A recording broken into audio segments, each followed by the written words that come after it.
ફ્રાન્સમાં અટવાયેલા ભારતીયો અંગે ગૃહ રાજ્યમંત્રીનું નિવેદન। ભારતીય એનઆરજી વિભાગમાં સતત સંપર્કમાં છે। એમઈ તરફથી સતત માહિતી આપવામાં આવી રહી છે અને આ બાબતે જે પણ કોઈ યોગ્ય કાર્યવાહી હશે તે ચાલી રહી છે। તો ફ્રાન્સમાં અટવાયેલા ભારતીયો મામલે ગૃહમંત્રીનું આ નિવેદન। ગૃહ રાજ્યમંત્રી હર્ષ સંઘવીએ નિવેદન આપ્યું છે। કાર્યવાહી કરવામાં આવી રહી છે। આ બાબતે જે પણ યોગ્ય કાર્યવાહી હશે તે ચાલી રહી છે। ભારતીય એનઆરજી વિભાગમાં સતત સંપર્કમાં છે।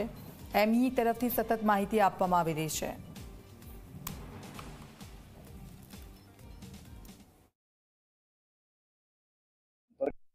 એનઆરજી વિભાગ સતત એમઈના સંપર્કમાં છે અને આ બાબતે જે કંઈ યોગ્ય કાર્યવાહી કરવાની હોય એ ચાલી રહી છે। આ બાબતે સંપૂર્ણ માહિતી એમઈ દ્વારા વારંવાર આપવામાં આવે છે। માનવ તસ્કરીની શંકાને પગલે ફ્રાન્સે રોકેલા વિમાનનો મામલો સામે આવ્યો છે। 303 ભારતીયોમાં મહેસાણાના 90થી વધુ પ્રવાસીઓ રજડતી હાલતમાં જોવા મળ્યા। 6 થી વધુ સગીર હોવાની માહિતી મળી છે। 16 વ્યક્તિઓએ ફ્રાન્સમાં રહેવા કોર્ટમાં આશ્રય માટે માંગણી કરી। પરવાનગી મળશે તો બધા મુસાફરો નિકારાગુઆ જશે। આગળ જવાની પરવાનગી નહીં મળે તો પ્રવાસીઓ દુબઈ પાછા ફરશે।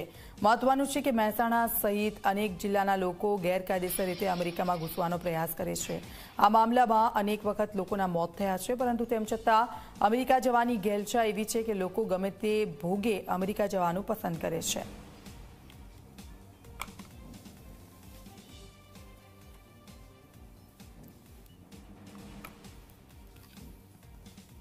દુબઈથી જે ફ્લાઇટ ફ્રાન્સમાં ઉતરેલી એ ફ્રાન્સમાં ત્યાંની ગવર્મેન્ટે એ ફ્લાઇટને ચેકિંગ સારું મળેલી માહિતી, ગુપ્ત માહિતી અનુસાર તપાસ કરેલી। એ તપાસ કરતો તેમાંથી અનલીગલી 10% જેટલા માણસો મેક્સિકો બોર્ડર ક્રોસ કરવાના હતા એવી પ્રાથમિક માહિતી હતી।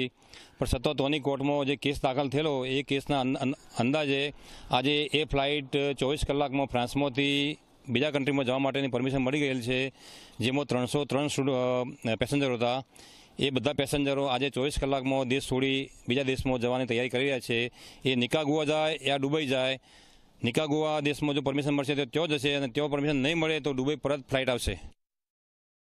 એ લોકો આમ તો જોવા જઈએ તો જીવના જોખમ જેવું જ કહેવાય, કારણ કે જંગલો ક્રોસ કરતા હોય, નદીઓ ક્રોસ કરતા હોય।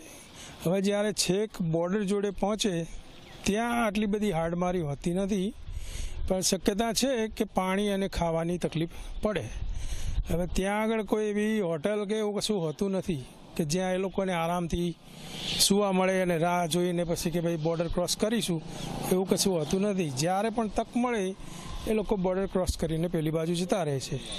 એમાં જો પકડાઈ ગયા તો પછી એની કાયદેસરની કાર્યવાહી થાય ત્યાંની સરકારના નિયમો મુજબ। વિદેશ જવાનું ગેલું કોને નથી લાગ્યું, કારણ કે અહીંની હાડમારીવાળી જિંદગીમાં એમને ડોલર બહુ મોટો દેખાય છે। બધાને પૈસાવાળા તો થવું જ છે, દરેકનો પ્રયત્ન એવો જ હોય છે। એટલે એકબીજાનું જોઈ દેખાદેખીથી કે ભાઈ આ અમેરિકા ગયા ને હવે અમને આવું સારું થઈ ગયું, ચાલો હું પણ જાઉં, 2 પૈસા કમાવું, એમના કુટુંબને કે ભાઈ બહેનોને કે પોતાના ફેમિલીને આગળ લાવવાનો પ્રયત્ન કરવાની કોશિશ કરતા હોય છે। પણ મહેસાણા જિલ્લામાં એનો પવન જરાક ભારે છે, ડોલરનું માન બહુ છે, એટલે લોકો પ્રયત્ન પણ એટલો જોરશોરથી કરતા હોય છે।